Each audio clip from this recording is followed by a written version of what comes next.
Agradezco pues también la invitación y la aceptación para participar en este congreso como ponente. Una pequeña corrección del título, pues error de redacción, es una ontología mística, no de la mística, sino mística en la espiritualidad misionera de Santa Laura Montoya.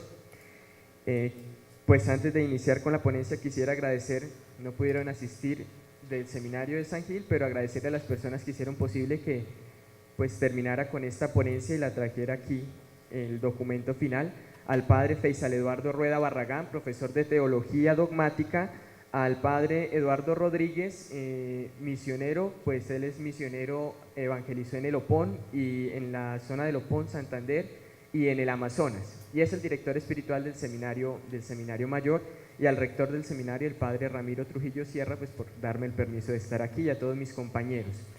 Hay una frase en latín que me parece resume el pensamiento o la vida de Santa Laura Montoya, y es justus meus ex fide vivit, sine fide nanque impossibile est placere Deo, tomada de Habacuc y de Hebreos, y traduce mi justo vive de la fe, puesto que sin la fe es imposible agradar a Dios. Es como la espiritualidad de ella. Creo que me excedí mucho en el texto, entonces trataré de contar así por encimita algunos párrafos y omitir algunos, pues por cuestión de tiempo. Iniciemos hablando sobre la vida de Santa Laura Montoya, manera de introducción, que es una vida admirable no solo porque es la primera santa colombiana, sino porque fue una mujer que logró romper con los paradigmas de la sociedad de su época.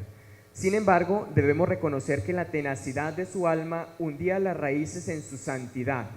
De ahí que llegué a cuestionarme por los fundamentos que cimentaron la espiritualidad mística de la Madre Laura. Por lo cual, después de un largo análisis detallado de sus escritos, alcanzo a comprender que su espiritualidad se desarrolló bajo el prisma de una perspectiva antropológica, derivada tanto de una concepción teocéntrica del mundo como de una interpretación trascendental del hombre, especialmente del indígena. Por esta razón, mediante el eje temático de esta ponencia, pues buscaré presentar de manera muy general la visión antropológica y las características que ella presenta derivadas de esa visión antropológica, pues que la llevan obviamente a una entrega profunda y radical a los más marginados y desfavorecidos, los indios, y a vivir una contemplación mística de Dios fundida en un amor sin límites. Pero debo dejar claro que aunque esta ponencia está delimitada por una temática espiritual, su desarrollo no está desconectado del cimiento más sólido para la sociedad moderna, la razón. Por eso intento mezclar filosofía y teología, de cierta manera, puesto que si bien son muchos los que quieren hacer ver la espiritualidad como una forma de evadir el razonamiento, es evidente que Santa Laura logró manifestar que la fe es la superación de los límites de la razón, haciendo referencia también a la encíclica Fides et Ratio del Papa Juan Pablo II, que lo presenta de manera muy amplia. Pasemos ahora a analizar la visión antropológica. Santa Laura Montoya tuvo una noción antropológico-teocéntrica, basada en la doctrina de la creación. Esta perspectiva del hombre le hace conocer su verdadera posición respecto de Dios y de las demás criaturas, en palabra de ella. Además, le lleva a afirmar su dependencia radical del Creador. Santa Laura tuvo una visión dentro de la concepción filosófica, se puede decir ilemórfica, donde concibe al hombre como compuesto de cuerpo y de alma. Ella misma afirma que el cuerpo debe ser instrumento del alma y que la muerte y que con la muerte el cuerpo termina en la destrucción, volviendo a su origen, el polvo. Esto se encuentra en Lampos de Luz, en el segundo tomo, en la página 10. De ahí que para Santa Laura, como para varios místicos, el alma posee una superioridad y diferencia con el cuerpo, debido a que esta es la parte más noble e importante del hombre, en la que se envuelve su valor y en la cual radica su centro de responsabilidad, hasta el punto de permitirle establecer una relación directa y amorosa con Dios y con su prójimo. Para comprender mejor esta perspectiva antropológica, debemos tener en cuenta las fuentes que brindaron a nuestra santa su conocimiento del hombre. Para ello, partamos en primer lugar que este conocimiento antropológico surge como fruto de su experiencia como maestra. donde adquiere un gran hábito de lectura para instruir en la piedad y doctrina cristiana a todas sus estudiantes. En este proceso y durante toda su vida tuvo la oportunidad de leer grandes teólogos y místicos y santos con fuertes bases doctrinales, por lo que tuvo la capacidad de instruirse en la doctrina antropológico-teológica que se ha desarrollado en la historia de la Iglesia. Mencionar, por ejemplo, el aporte de San Ignacio de Loyola, escritos de San Agustín, Santa Teresa, el padre Faber lo menciona muchísimo, es un sacerdote convertido del anglicanismo, contemporáneo de Newman, condecorado por Pío XI, si no estoy mal, doctor honoris. Entonces es una fuerte influencia que tiene también en la Madre Laura, en sus escritos. Pero esta no es la única fuente, sino que su principal fuente es su actividad misionera con los indios, en los cuales pudo reconocer la verdadera dignidad de la persona humana y, a diferencia de la sociedad en la que vivía, logró identificar en los indígenas la verdadera realidad humana al reconocerlos como criaturas amadas de Dios y con un alma necesitada de llevar a la plenitud su ser en el ser divino. Todo este conocimiento de la realidad humana lleva a Santa Laura a configurarse unos criterios fundamentales en relación con Dios y con las criaturas y que resumen la antropología y la vida de ella. Son 5 criterios y se encuentra también en su obra Lampos de Luz, en la página 25. A manera de resumen, el primero es con relación a Dios y ella afirma, Dios dice que sobre Dios dice que Él es el que es, el único que es, el que tiene la plenitud del ser. Y sobre las criaturas afirma, en primer lugar, que lo creado no tiene ser propio, sino que lo recibe en el ser de Dios por creación y por gracia. En segundo lugar, sostiene que la criatura tiene una suprema dependencia del Creador. Y como tercer punto, afirma que la libertad del hombre se encuentra en esa dependencia del Creador, o sea, permanecer en esa dependencia. Y por último, pues sostiene que salirnos de esa dependencia es entrar en el radio de la rebelión, en el desvío de la propia felicidad. El culmen de su concepción antropológica se manifiesta en un fragmento de su autobiografía donde expresa la verdadera realidad del hombre. En esta obra, hablando de su vida, de su ser, de su existencia, de su propio yo, exclama, en palabras de ellas, las palabras yo y mi vida son una sombra, algo que está en ti y que me hace temblar de respeto. Dios mío, perdóname que al escribir algo de este yo que no es y de esta vida que solo está en ti, tome estas palabras tan impropiamente como mías y que hable de ellas como llevada de la necesidad de tomar lo que realmente no me pertenece por falta de algo que sea propio y real. Quiero pues tomar estas palabras en sentido negativo. Así, cuando diga yo, quiero decir esta que no es, y cuando diga mi vida, quiero decir esta agonía con la cual es preciso acabar para encontrarla en ti, vida única. En este fragmento y a la luz de otros pasajes de sus obras, se puede delinear unas características fundamentales del hombre que señalan su propia realidad y condición como criatura. Al interno de dicho contexto o notas distintivas, y si se me permite la palabra ontológicas, puesto que son el fundamento intrínseco, indeleble y propio del hombre, son de señalar su condición de criatura, su dependencia absoluta a Dios, su miseria y grandeza y su trascendencia. 4 características en las cuales encierro la antropología de Santa Laura. Mediante estas características adquieren también un sentido positivo lo que denominó Heidegger como los existenciarios del hombre, es decir, el fracaso, el mal, el dolor, el sufrimiento y la muerte. Asimismo, cobran sentido la libertad y finalidad del ser humano que lo llevan a la felicidad plena. Pasemos ahora a profundizar en estas 4 características. La primera característica es el hombre, un ser creado. Como ya se afirmó párrafos atrás, para nuestra santa, el hombre es una criatura de Dios, quien le participa el ser en el momento mismo del acto creador. Participación del ser, muy fundamental en esta característica. Por esto se puede afirmar que la condición del hombre en el pensamiento de Santa Laura se manifiesta como teocéntrica, en una total dependencia de aquel que le otorga el ser. En sus palabras, ninguna criatura tiene ser propio, ni existencia propia, ni independencia de Dios. Por esto resulta tan radical su comprensión del hombre. a tal punto que ella misma se pregunta por su propio ser, a lo cual responde: soy la que no es, la que ayer no era fuera de ti, Señor mío omnipotente, y la que ahora mismo no sería si tú no le prestaras ese como relámpago de tu ser. Y en otro pasaje afirma: soy la nada que ha pasado al ser por voluntad omnipotente del que es todo. Palabras muy profundas en su pensamiento. Pero ¿cómo pasan las criaturas de no ser a ser algo, de no existir a poseer la existencia como propia? Santa Laura responde a este interrogante con la misma doctrina de la creación, pues ella afirma que Dios crea todo cuanto existe de la nada, ex nihilo, dotándolos del resplandor de su ser. Es decir, como explica ella misma hablando del ego sum qui sum del Éxodo, el único que es, que tiene la plenitud del ser y que de nadie la ha recibido, aquel que no fue porque no tiene pasado, ni será porque tiene futuro en ningún sentido, aquel que es un presente pasmoso, absoluto, único y completo, que no admite sucesión, ni merma ni aumento alguno, saca innumerables criaturas de la nada a las cuales participa el ser o la existencia, dejándolas en una dependencia abrumadora. Esta participación del ser o existencia, según Santa Laura, no se puede concebir en cuanto a la substancia, sino a la manera como un foco de luz que ilumina participa el ser luminoso sin perder su luminosidad, ya que afirmar la participación de substancia es caer en el error del panteísmo, lo cual va en contra de lo que es propiamente el creador. Afirmar que Dios participa del ser o existencia no quiere decir que Él participe su propio ser.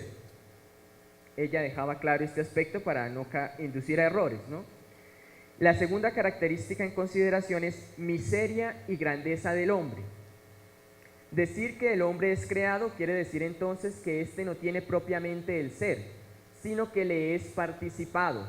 Es decir, el hombre es una mezcla de ser y no ser, en palabras de ella misma. Santa Laura misma lo afirma en su autobiografía diciendo: cuando entro dentro de mí y veo esto que llamo mi ser, se me ocurre ver bien delineados dos rayones en un espacio de tiempo, el uno negro de luz el otro. Aquel es negro porque es una negación de existencia propia, porque es un jirón de nada, un poquito de poquedad, porque es ignorancia y pecado. Este es luz porque es tuyo, porque es real, porque es amor, porque es vida, porque es un eterno presente, porque es lo que es. Este pasaje nos deja ver de manera admirable la doble condición del hombre mediante los dos rayones que representan la existencia humana, su miseria y su grandeza. Santa Laura, de una manera mística y muy gráfica, se acerca a la comprensión antropológica de Pascal, quien centra sus reflexiones bajo estos dos aspectos de la realidad humana. Por esto, para tener una visión más profunda del pensamiento de nuestra santa, sería bueno traer a mención un pasaje del historiador Nicolás Afgano, quien explica esta bidimensionalidad contrapuesta del ser humano que tiene Pascal. Al respecto, dice el historiador: Pascal dibuja una condición de inestabilidad propia del hombre y por la cual el hombre no alcanza el ser ni la nada, de manera que se encuentra por encima de la nada, al menos en cuanto está por debajo del ser, infinitamente lejos de comprender los extremos. El fin de los fines y su principio se ocultan en un secreto impenetrable. Es incapaz de ver la nada de la cual ha sido sacado y el infinito por el cual es absorbido. Este mismo sentir lo expresa Santa Laura en sus meditaciones profundas y en sus experiencias místicas, donde sentía su impotencia al mirar la miseria de su vida, que no era más que un poquito de poquedad, queriendo alcanzar la plenitud del ser en un eterno amor con aquel que es la misma vida. Pero también se alegraba al sentir que ese ser que poseía era un destello de la eternidad y la existencia de Dios, lo que le permitía sentirse en una unión profunda, aunque coartada por su propia miseria. Su vida se tornaba en un drama oscilante entre su condición finita y el ser absoluto. La tercera característica es el hombre, un ser con dependencia absoluta, como ya lo afirmábamos al inicio. Al ser el hombre una criatura compuesta de nada y ser por el acto creador, posee una total dependencia de Dios por el cual existe y se mueve, pues Dios es quien le da el ser y lo promueve de la nada. Esta idea tan radical era la vitalidad de la espiritualidad de nuestra santa, a tal extremo que exclama ardientemente: Señor, soy criatura y por lo tanto no tengo ser por mí misma, y esta es la base sobre la cual se afirma mi verdadera posición y el gran motivo que no tengo para engreírme, el gran motivo que tengo para no engreírme, el motivo que coloca en un lugar bajísimo y que hace que dependa totalmente de ti. Siento que este aspecto es fundamental en la espiritualidad de Santa Laura, una dependencia absoluta a Dios, a su voluntad. Tal dependencia crea en el hombre un matiz de sumisión a la voluntad divina, pues si Dios le participa al ser, tuvo que haberle también participado una ley que rigiese la vida. Y es ahí donde se encuentra la ley, la libertad. Esta es la grandeza de nuestra libertad y donde ella encuentra su expresión, pues solo se es libre cuando nos abrimos a lo eterno, a lo que no tiene límites.